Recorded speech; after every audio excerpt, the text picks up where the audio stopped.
Hello guys, welcome to my YouTube channel. So आज की video में मैं आपके लिए लेकर आई हूँ एक नया टॉपिक जिसका नाम है इंटेगुमेंट्री सिस्टम। सो इंटेगुमेंट्री सिस्टम क्या होता है, इसके बारे में हम बात करेंगे और इसके साथ साथ इसके अंदर जो स्किन है उसको हम इस वीडियो के अंदर कवर करने वाले हैं। सो स्किन के अंदर कौन कौन सी लेयर्स आती हैं, उनके अंदर कौन कौन से सेल्स प्रेजेंट होते हैं और वो किस तरह से फंक्शन परफॉर्म करते हैं, ये सारी चीजें जो है वो हम इस वीडियो के अंदर डिस्कस करेंगे। सो वीडियो को एंड तक जरूर देखना।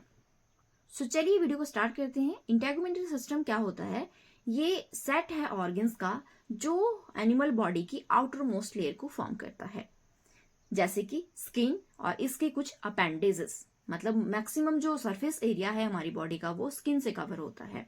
और इसकी अपेंडेजेस कई एनिमल्स में क्या होता है, हेयर्स होते हैं, ज्यादातर स्केल्स होते हैं, फेदर्स होते हैं, हूव्स, क्लॉज या फिर नेल्स, ये सारी चीजें जो है ये भी इंटेगुमेंट्री सिस्टम में ही आती है। आज की वीडियो में हम बात करेंगे स्किन के बारे में। स्किन क्या है? स्किन हमारी बॉडी का सबसे लार्जेस्ट ऑर्गन है। आपको पता है कि मैक्सिमम जो एरिया है हमारी बॉडी का वो स्किन से कवर है। ये 12 से 15% जो टोटल बॉडी वेट है उसको कंट्रीब्यूट करता है। मतलब टोटल बॉडी वेट जितना है हमारी बॉडी का उसमें से 12 और 15% जो है वो स्किन का होता है। और ये कवर करता है 1.5 to 2 square metre of surface area. इसके साथ साथ ये प्रोटेक्ट करता है इंटरनल स्ट्रक्चर्स को, यानी कि हमारी स्किन के नीचे जो भी स्ट्रक्चर्स प्रेजेंट है उनको ये प्रोटेक्ट करके रखता है। और ये रेगुलेट करता है टेम्परेचर को। टेम्परेचर को किस तरह से रेगुलेट करता है, आपने देखा होगा कि जब गर्मियां होती है तो हमें बहुत सारी स्वेटिंग होती है। स्वेटिंग इसलिए होती है क्योंकि उस टाइम पे टेम्परेचर बहुत बढ़ जाता है तो हमारी बॉडी का, और उसको रेगुलेट करने के लिए हमारी बॉडी में जो स्वेट ग्लैंड्स होते हैं वो स्वेट प्रोड्यूस करते हैं और पसीना पड़ता है तो हमारी बॉडी जो थोड़ी ठंडा फील करती है, जिससे क्या होता है जो हमारा जो बॉडी का टेम्परेचर है वो रेगुलेट हो जाता है, यानी कि बैलेंस हो जाता है। इसी तरह सर्दियों में आपने देखा होगा कि आपको जब ठंड लगती है तो क्या होता है कि हम थोड़ा कोजी इन्वायरमेंट में जाते हैं, मतलब कोजी इन्वायरमेंट की तरफ भागते हैं जहां पर हमें ठंड कम लगे। ऐसा इसलिए होता है क्योंकि हमारी बॉडी जो है वो हीट लॉस को रोकती है। क्योंकि हमारी बॉडी से हीट लॉस ना हो इसलिए हम थोड़ा कोजी इन्वायरमेंट में रहते हैं और हम सर्दियों में ज्यादा कपड़े पहनते हैं ताकि हमारी बॉडी से हीट लॉस ना हो। तो ये सारी चीजें जो है वो ये स्किन रेगुलेट करती है। इसके साथ साथ ये प्रोवाइड करती है कुछ सेंसरी इंफॉर्मेशन, जैसे कि आपकी बॉडी के ऊपर कुछ टच हुआ तो वो आपको फील होगा, और आपकी बॉडी पे कोई प्रेशर डाल रहा है तो वो भी आपको फील होगा। ऐसा इसलिए होता है क्योंकि हमारी जो स्किन है उसके अंदर होती है नर्व एंडिंग्स जो इन सारी चीजों को सेंस करती है। अब जो स्किन है इसके कुछ डेरिवेटिव्स हैं। डेरिवेटिव का मतलब है कि स्किन से ही कुछ स्ट्रक्चर्स फॉर्म होते हैं जिनको हम बोलते हैं स्किन डेरिवेटिव्स। इनको हम एसेसरी स्ट्रक्चर्स भी बोलते हैं। जैसा कि मैंने आपको पीछे बताया कि hair, nails, sweat glands, sebaceous glands, ये सारी जो चीजें हैं ये स्किन डेरिवेटिव्स में आती है। स्किन जो होती है इसमें 3 लेयर्स होती है, एपिडर्मिस, डर्मिस और हाइपोडर्मिस। एपिडर्मिस जो है ये सुपरफिशियल लेयर होती है, मतलब सबसे ऊपर वाली जो लेयर है स्किन की वो है एपिडर्मिस, ठीक है, जो हमें बाहर से दिखाई देती है। ये जो लेयर है ये हमें first line of defence provide करती है। क्योंकि क्या होता है जब कोई भी बैक्टीरिया, वायरस, फंगस कुछ भी है, जब उसको हमारी बॉडी के अंदर एंटर करना होता है तो वो स्किन से होकर ही एंटर करता है। तो स्किन उसको एंटर नहीं होने देती जब तक कि स्किन के ऊपर कोई कट ना लगा हो, कोई जख्म ना हुआ हो। इसके साथ साथ जो ये एपिडर्मिस लेयर है इसमें ब्लड सप्लाई नहीं होती और ये अपनी न्यूट्रिशन को डिराइव करती है फ्रॉम द अंडरलाइंग टिश्यूज, यानी कि इसके नीचे जो लेयर्स है उनसे ये न्यूट्रिशन लेती है। और ये बनी होती है स्ट्रैटिफाइड स्क्वेमस एपिथेलियम की। अब जो एपिडर्मिस है ये फर्दर 5 लेयर्स में डिवाइड होती है, जैसे कि stratum corneum, stratum lucidum, stratum granulosum, stratum spinosum और स्ट्रेटम बेसल। अब जो ये 5 की 5 लेयर्स है एपिडर्मिस की, ये प्रेजेंट होती है ओनली पाम और सोल्स वाले एरिया में। हमारे हाथ की जो हथेलियां होती है और हमारे पाँव के जो तलवे होते हैं उस जगह पर आपने देखा होगा कि वहां की जो स्किन है वो थोड़ी अलग होती है हमारे अदर बॉडी पार्ट से। तो ऐसा इसलिए होता है क्योंकि उसके अंदर ये स्ट्रेटम ल्यूसिडम नाम की एक जो 5th लेयर है वो प्रेजेंट होती है। बाकी की जो हमारे पार्ट्स है वहां पर ओनली ये 4 लेयर्स ही प्रेजेंट होती है, वहां पर ये स्ट्रेटम ल्यूसिडम जो है वो एब्सेंट होती है। अब हम इन लेयर्स को डिस्कस करते हैं। तो चलिए स्टार्ट करते हैं स्ट्रेटम बैसिली से। जो ये स्ट्रेटम बैसिली है इसको स्ट्रेटम जर्मिनेटम भी कहा जाता है और इसके अंदर प्रेजेंट होते हैं कुछ सेल्स जो कि बहुत ही इंपॉर्टेंट रोल प्ले करते हैं। तो सबसे पहला इसमें आता है बेसल सेल्स। अब बेसल सेल्स जो है वो स्ट्रेटम बेसल के अंदर पाए जाती हैं। ये होते हैं एक टाइप के स्टेम सेल्स ही होते हैं। अब स्टेम सेल्स आपको पता है वो डिवाइड करते हैं और नए सेल्स बनाते हैं। तो इसके जो बेसल सेल्स हैं, बेसल सेल्स में कुछ सेल्स जो है वो स्टेम सेल्स की तरह बिहेव करते हैं और उनको हम बोलते हैं बेसल क्रिटेनोसाइट्स स्टेम सेल्स। ये क्या करते हैं, मतलब ये कंटिन्यूस सप्लाई करते हैं क्रिटेनोसाइट्स की। मतलब जो क्रिटेनोसाइट्स है उनको ये लगातार डिवाइड होते रहते हैं और नए क्रिटेनोसाइट्स बनाते हैं और उसको अपर लेयर्स के लिए भेज देते हैं। तो जब कभी आपकी बॉडी में कोई जख्म होता है तो उसकी हीलिंग जो है वो स्ट्रेटम बेसिली से ही स्टार्ट होती है। अब दूसरे सेल्स इसमें आते हैं मिलेनोसाइट्स। मिलेनोसाइट्स जैसा कि इसके नाम से पता चल रहा है, ये मेलानिन पिगमेंट को सिंथेसाइज करते हैं। पिगमेंट प्रोड्यूसिंग सेल्स होते हैं जो मेलानिन पिगमेंट बनाते हैं through the process of melanogenesis. ठीक है, सो इसमें क्या होता है, जो मेलानिन प्रोड्यूस होता है वो क्या करता है, हमारी स्किन को यूवी रेडिएशन से प्रोटेक्ट करता है। अब जो ये मेलानिन पिगमेंट है ये मिलेनोसोम के अंदर स्टोर रहते हैं। मिलेनोसोम मतलब एक तरह के वेसिकल्स ही है, इनके अंदर बहुत सारे मेलानिन पिगमेंट जो है वो स्टोर रहते हैं। अब आपने देखा होगा कि कुछ लोगों का जो स्किन कलर है वो थोड़ा फेयर होता है, कुछ लोगों का जो है वो डार्क होता है।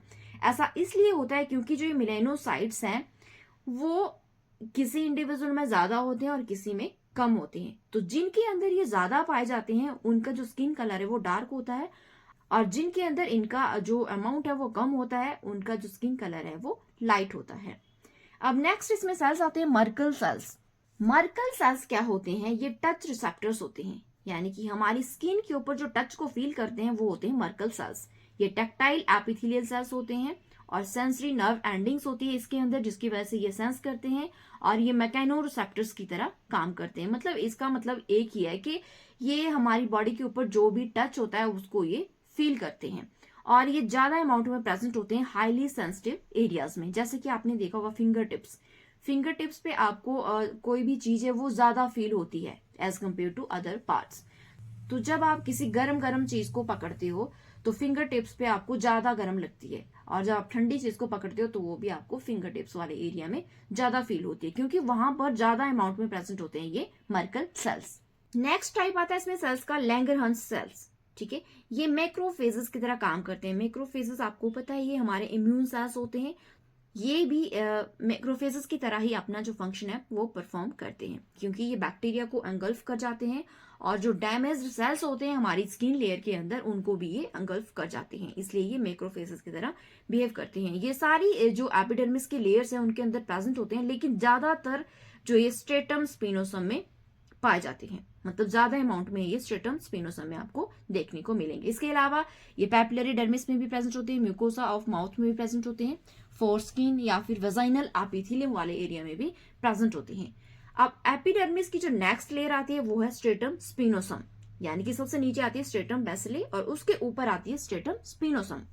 जो ये स्ट्रेटम स्पिनोसम है इसमें क्या होता है, इसमें क्रेटिनाइजेशन का प्रोसेस होता है, मतलब क्रिटेनोसाइट्स जो है उनकी सिंथेसिस होती है। तो क्रेटिनाइजेशन का प्रोसेस जो है वो एक्चुअली यहाँ पर स्टार्ट होता है। मतलब वैसे तो वो बेसिली से स्टार्ट हो जाता है, लेकिन जो मेन प्रोसेस है वो यहीं से स्टार्ट होता है। इससे क्या होता है, क्रिटेनोसाइट्स बनते रहते हैं और वो अपर लेयर्स की तरह जो है उनकी सप्लाई भेजता रहता है ये स्ट्रेटम स्पिनोसम। अब क्रेटिनाइजेशन में जो क्रेटिन अकोमुलेट होता है वो हमारी स्किन को प्रोटेक्शन प्रोवाइड करता है, क्योंकि वो हमें फिजिकल डैमेज से बचाता है और इसके साथ साथ जो हमारी बॉडी है उसको डिहाइड्रेट नहीं होने देता और माइक्रोबियल डैमेज नहीं होने देता हमारी स्किन में। और ये जो हमारी स्किन है उसको वाटरप्रूफ बनाते हैं क्रिटेनोसाइट्स। आप जब पानी में हाथ डालते हैं तो ऐसा तो नहीं है कि आपकी बॉडी में पानी जो है स्किन के थ्रू एंटर कर जाता है, नहीं ना। तो ऐसा इसलिए होता है क्योंकि हमारी बॉडी में बहुत ज्यादा अमाउंट में प्रेजेंट होते हैं ये क्रिटेनोसाइट्स, जो कि हमारी बॉडी को वाटरप्रूफ बनाते हैं। अब एपिडर्मिस में स्ट्रेटम स्पिनोसम के ऊपर एक और लेयर आती है जिसका नाम है स्ट्रेटम ग्रेनुलोसम। जो स्ट्रेटम ग्रेनुलोसम है इसमें जब क्रिटेनोसाइट्स पहुंचते हैं तो वहां पर आकर ये बन जाते हैं ग्रेनुलर सेल्स। और इन मतलब ये ग्रेनुलर सेल्स जो है ये क्रिटेनोसाइट्स ही होती हैं, जिनके अंदर पाया जाता है क्रिटेनोहाइलिन नामक ग्रेन्यूल्स। ठीक है, और ये ग्रेन्यूल्स जो होते हैं इनके अंदर प्रेजेंट होता है हिस्टिडाइन और सिस्टीन रिच प्रोटीन्स, जो कि केराटिन फिलामेंट्स को आपस में बाइंड करके रखते हैं।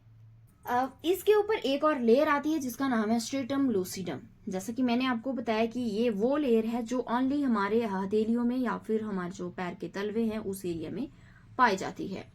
ये जो लेयर ये क्लियर लेयर होती है क्योंकि ये ट्रांसलूसेंट होती है और इसमें जो है डेड स्किन सेल्स होते हैं जिनको हम डेड क्रेटिनोसाइट्स भी बोलते हैं। ये ओनली हमारे हथेलियों और पैर के तलवे जैसे एरिया में पाई जाती है, अदर बॉडी पार्ट्स में ये एब्सेंट होती है। और इसके ऊपर एक और लेयर आती है जिसका नाम है स्ट्रेटम कॉर्नियम।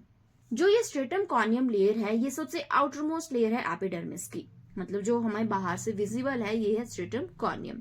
इस लेयर में पाए जाते हैं कॉर्नियोसाइट्स जो कि कीटेनोसाइट्स के ही डिफरेंशिएटेड फॉर्म है।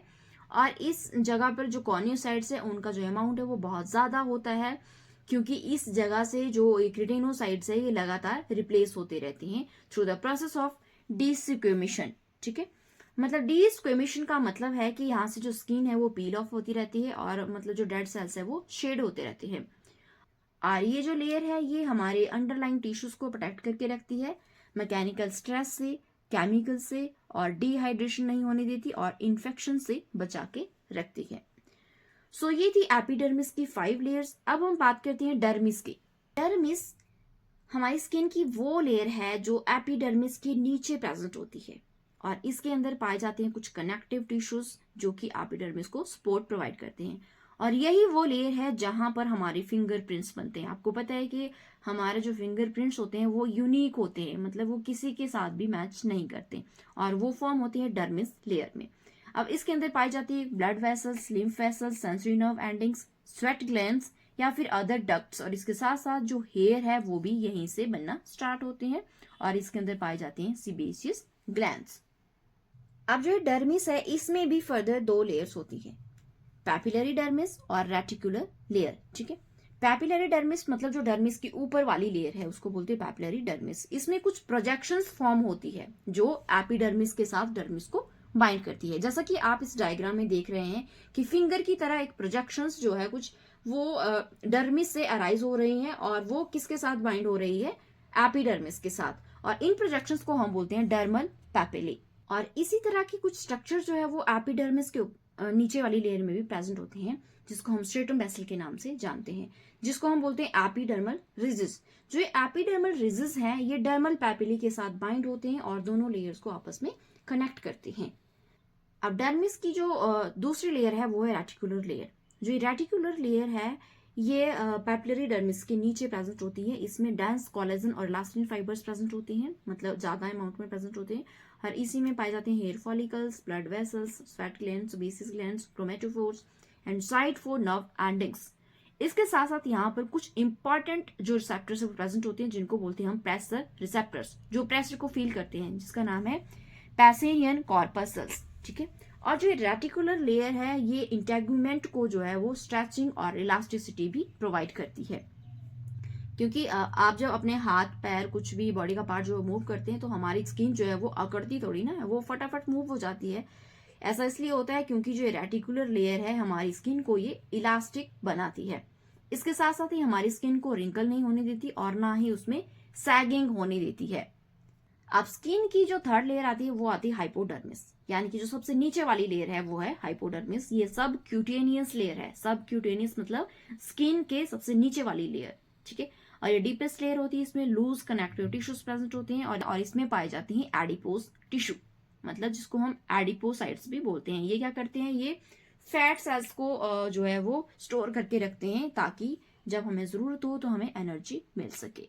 और यही वो लेयर है जो हमारी स्किन को बोन्स के अराउंड में जो फाइब्रस टिश्यूज होते हैं उसके साथ कनेक्ट करती है, यानी कि हाइपोडर्मिस जो होती है वो स्किन को फाइब्रस टिश्यूज के साथ कनेक्ट करती है। और ये जो लेयर है ये सप्लाई करती है ब्लड वेसल्स और नर्व्स को, मतलब जो अदर लेयर्स है स्किन की वहां को ये ब्लड सप्लाई करती है और नर्व्स को भेजती है।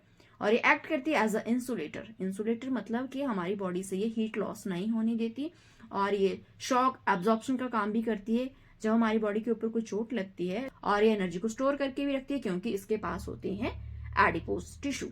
सो ये था इंटेगुमेंटरी सिस्टम में स्किन, और स्किन के कौन कौन से पार्ट्स होते हैं और वो क्या फंक्शन परफॉर्म करते हैं। I hope you enjoy this video. Please do like, share and subscribe my YouTube channel.